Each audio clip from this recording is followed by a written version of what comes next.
Podstar.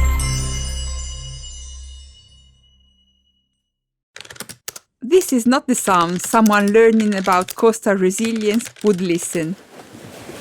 This is the kind of sound someone working on coastal resilience would listen. But also this, or this.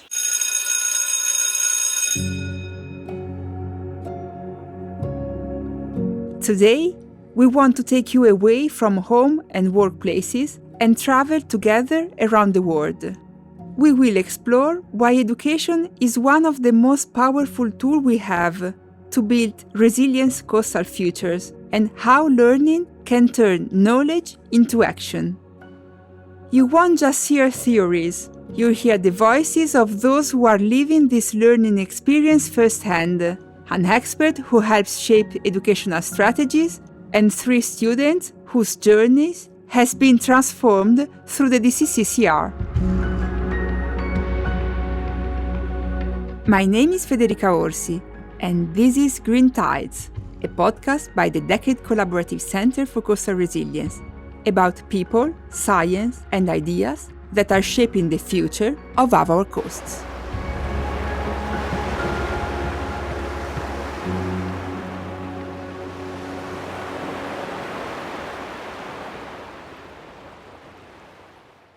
Imagine arriving in a coastal town just after a major storm. Engineers, local leaders, volunteers are ready to rebuild seawalls, restore dunes, and protect homes from future flooding. The materials are there, the tools are ready, but without the knowledge and training to understand the coastline, tides, and long-term risks, no one knows where to begin. Education is foundational pillar of coastal resilience. But what does it mean in practice? To answer this question, we spoke with Professor Kourafalou, Scientific Director at DCC-CR. In practice, we cannot truly build resilient coastal environments and resilient coastal cities without the fundamental, science-based knowledge for everyone involved. Citizens who form the fabric of coastal communities, managers, practitioners, and policymakers. Ocean literacy through dedicated education is not a secondary or supportive activity. It is a core element of resilience itself. Education goes beyond technical training. It builds the capacity to observe, interpret, and apply climate and ocean knowledge in ways that truly serve society. Coastal communities that are ocean literate have the power to collectively plan and carry out actions that will be effective in solving the increasing challenges they face. So, education is not only about producing experts, but much more. Exactly. Education should prepare the next generation of experts who will push the envelope in science and technology. However, in the broader sense, through ocean literacy initiatives, education is a key factor in citizen involvement, in science-based decision-making, in services and solutions that are prepared through the synergy of well-informed stakeholders and environmental protection, climate adaptation, risk management, and sustainable development. Thanks to Willy's word, we understand also that one of the most powerful aspects of learning is that it doesn't happen in isolation. At the DCC-CR, education is designed as an experience, not only a transfer of information, but a moment of discovery.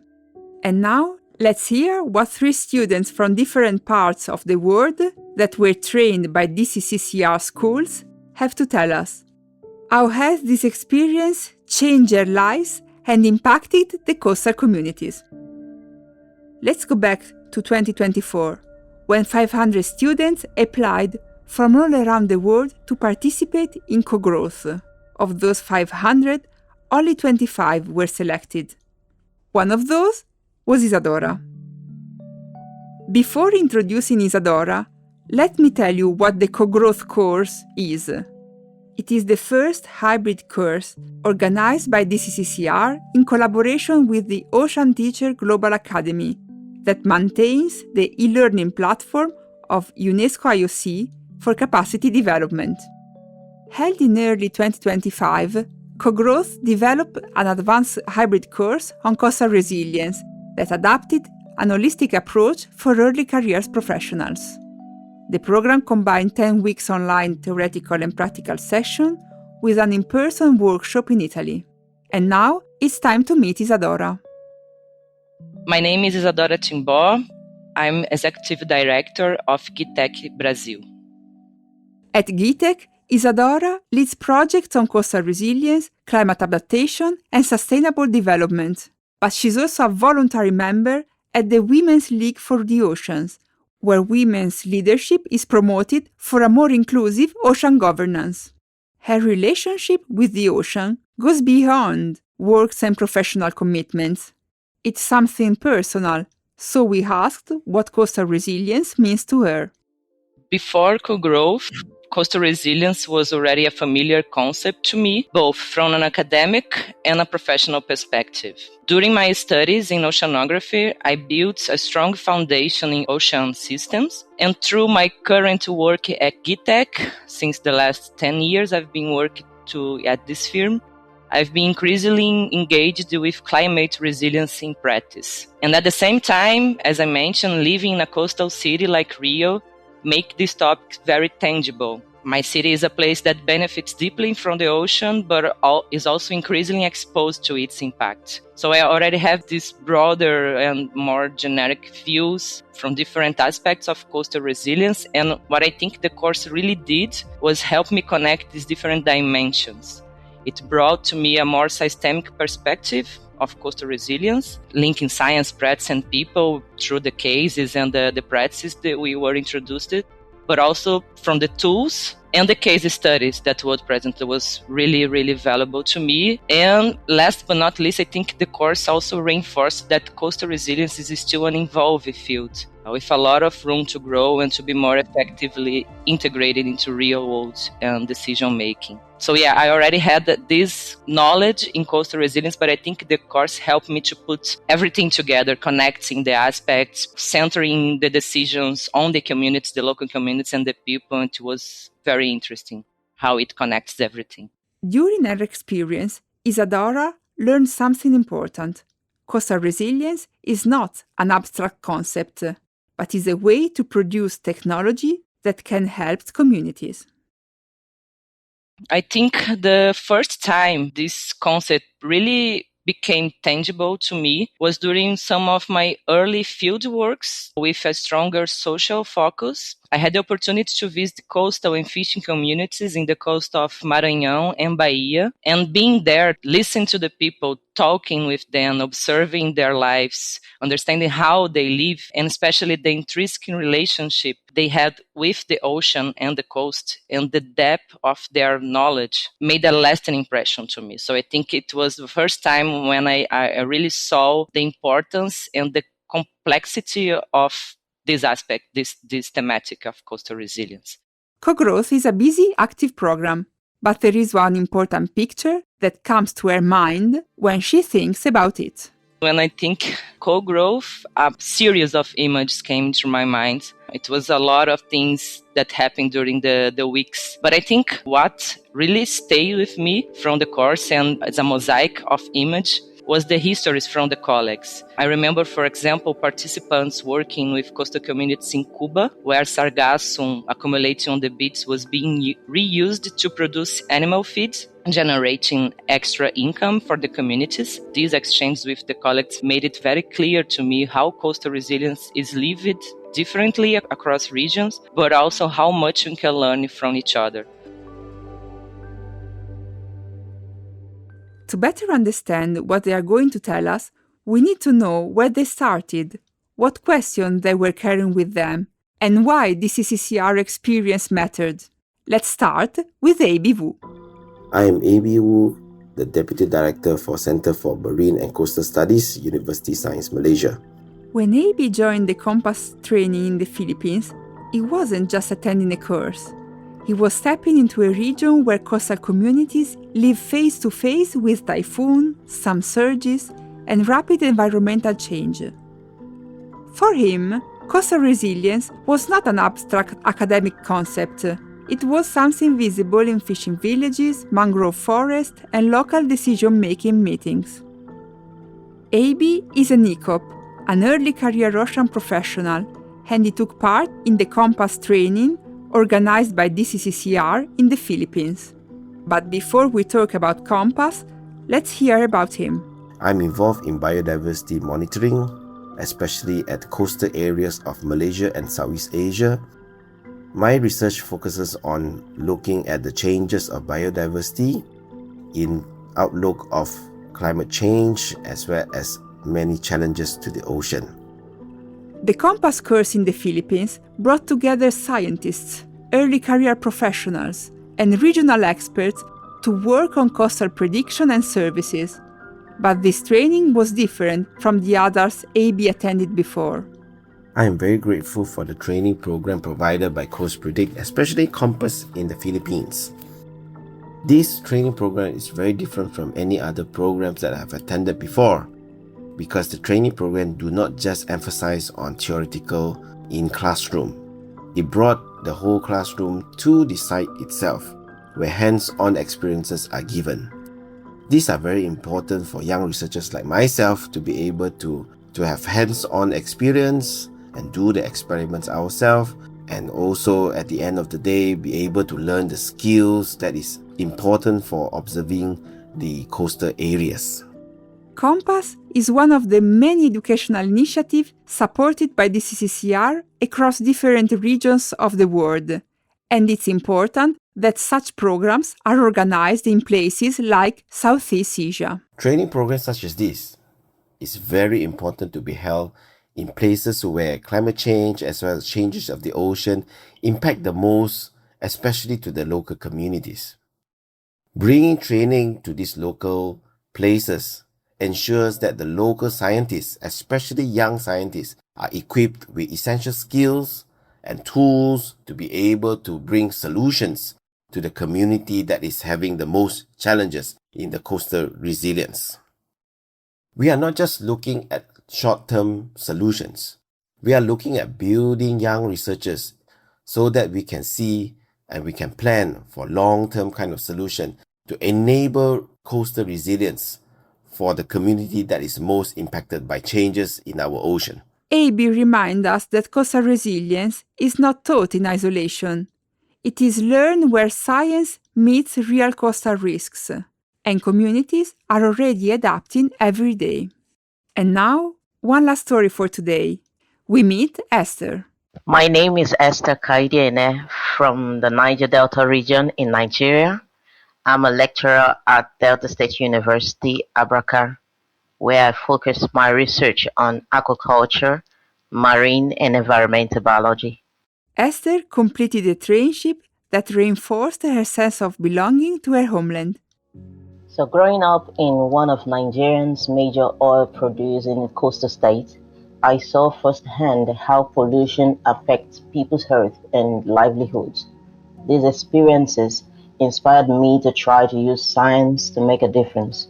My background in marine biology led me to apply for this 3-month traineeship at the DCC Collaborative Center for Coastal Resilience in Italy, where I learned to use remote sensing data to monitor water quality and gain a deeper appreciation for how the ocean connects communities around the world.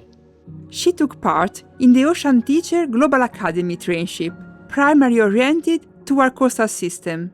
The program aimed to develop transferable methods relevant for coastal monitoring, especially in data-limited regions.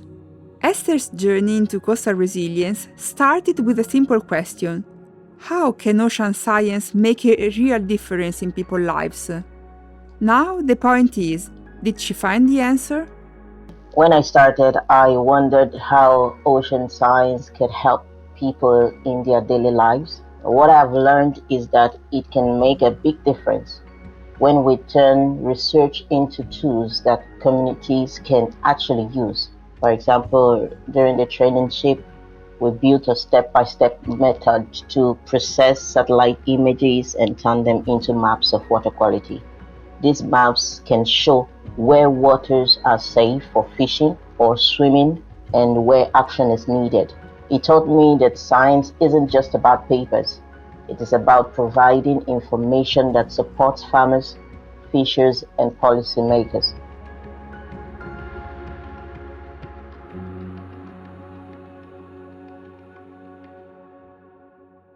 During the trainship, there was a specific moment that made her feel she was no longer learning, but already contributing to something bigger. Well, during my training, there was a moment where I began to reflect more deeply on how the tools I was learning could be applied back home. I started asking how these techniques could be used to quantify and demonstrate the cost of the ongoing coastal disaster in my country. An example is a community in the West where the ocean water has destroyed more than half of the community, the coastal erosion forcing all coastal communities to abandon their livelihoods and force them to relocate. So I realized that if I mastered these skills, I could use them to present evidence-based findings to the government, helping to inform early warnings, guide community relocation, and support timely mitigation strategies. So seeing how powerful remote sensing data can be in monitoring coastal systems and improving management made me understand that this was not just a training exercise. It was a practical tool with a real-world impact. That experience gave me a strong sense of purpose and made me feel part of a global effort to strengthen coastal resilience. Esther's, Abe's, and Isadora's stories show that education is not about acquiring knowledge. It's about building confidence, expanding perspectives, and finding your place in a global effort to protect coastal environments. Behind every course, every training program, every learning experience, there is a person, someone who arrived with expectation, doubts, and hopes, and left with something different. Before we say goodbye to this episode and to our guest, we want to understand what remained. So, we asked each of them the same question. How has your life changed after the educational experience you had with the DCC-CR?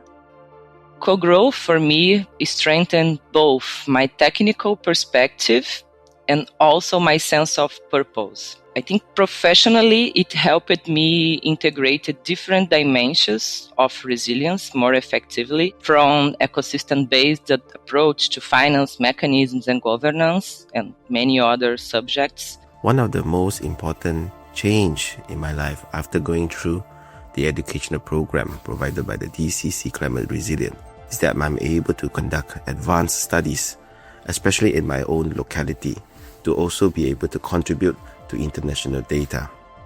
Besides, I'm able to meet with experts, peers, as well as colleagues that is having the same similar research.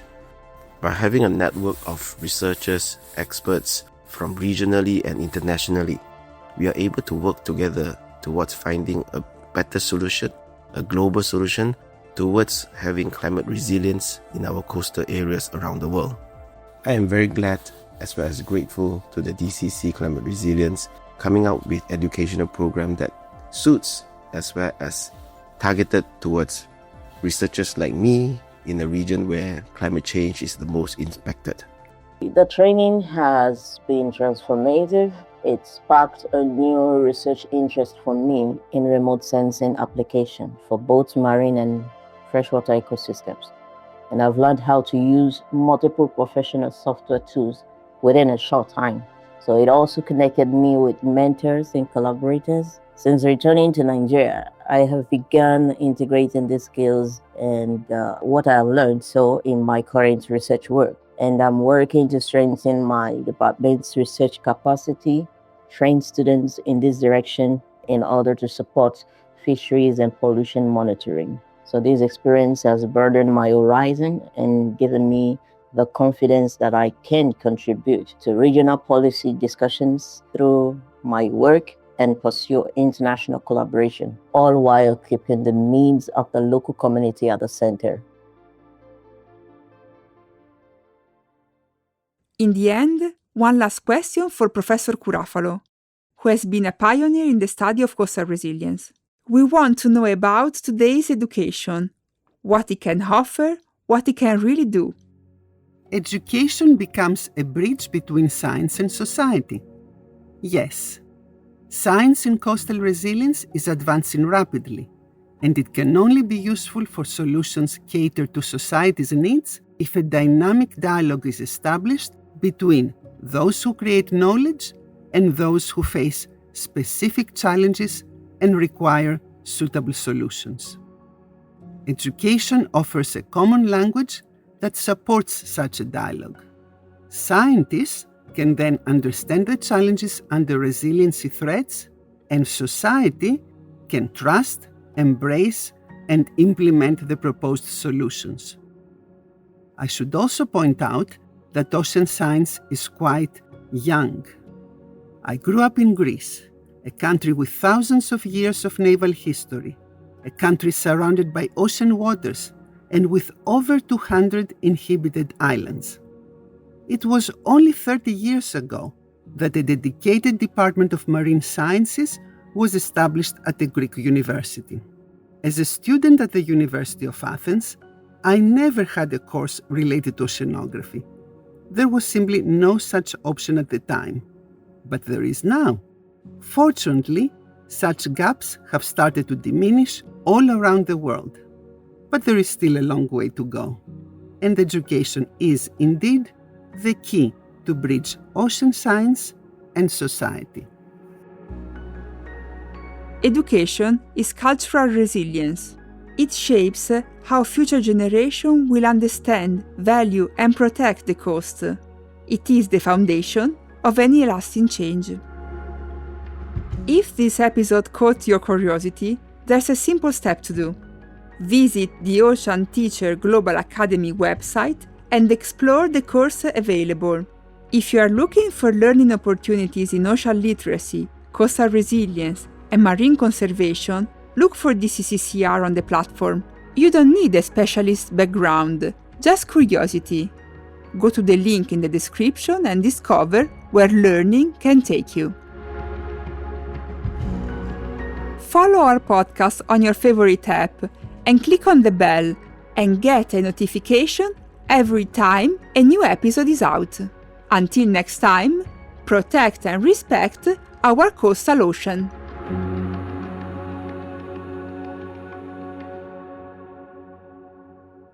Green Tides is a podcast by DCC-CR, Decade Collaborative Center for Coastal Resilience, produced by Podsar. Narrator Federica Orsi. Writing Lorenzo Molino. Sound design Antonio Mezzadra. Graphics Laura Fracasso. Producer Esther Memeo. Special thanks to CMCC, Euro-Mediterranean Center for Climate Change, Herion and Deltares.